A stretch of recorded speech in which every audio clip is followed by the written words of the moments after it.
Hi everyone, welcome to The Scoop with Frisky Lemon. That's me, I'm Allison, I'm a certified holistic nutrition counselor.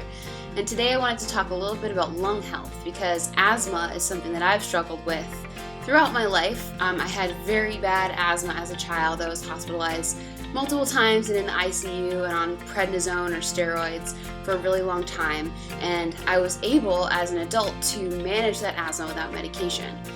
So I wanted to share a little bit of my tips for how I manage my asthma without inhalers. Now I do take an inhaler from time to time when I'm sick because when I get a cold it tends to start in my head and then travel to my lungs, and if I'm not careful about that it can linger for a really long time. So I do still have an albuterol inhaler that I use for emergencies. They call it a rescue inhaler. So I use it to rescue me. But in general, I've really worked to wean myself off of any kind of medication for asthma. And I've done that by healing my gut and following an anti-inflammatory paleo diet. So really emphasizing anti-inflammatory fruits and vegetables, high quality animal protein, healthy fats, and even lots of oily fish for omega-3 fatty acids, which are shown to support overall inflammation.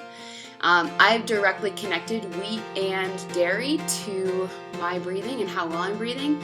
I try to eat a pretty flexible diet, a balanced diet of foods that I know make me feel good and foods that I love but might not make me feel as great. And I know that if I eat regular pizza, like an Italian slice of pizza or maybe 3 slices of pizza, I can feel that in my lungs almost immediately. So I try to eat a mostly anti-inflammatory paleo diet.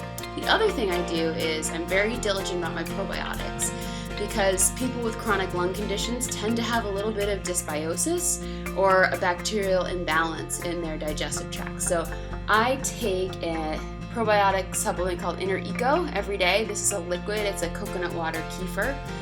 It has 250 billion cultures per serving, so it's a lot of cultures. So I take this, and I also take a pill from a company called Life Equals. And I kind of balance those out because there's different strains in each supplement, so I try to take an array of probiotics. The other thing I try to do is stay active. So I'm a weightlifter.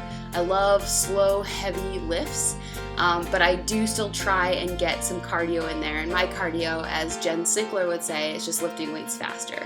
So I do a lot of every minute on the minute and short metcons just to get my lungs pumping and my blood flowing. And then in terms of housekeeping, I'm very sensitive to dust, which a lot of us are, and in the wintertime it gets a little bit worse, so I try to vacuum and sweep as much as I can to keep the dust at a minimum.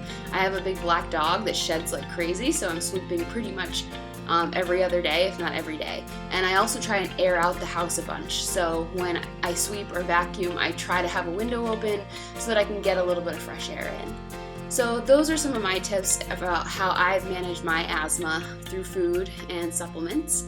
And I have a link in the blog post below to get to my Heal Your Gut Starter Kit, which is the steps that I use to heal my gut. And another link with a little more information about how I healed my asthma through food.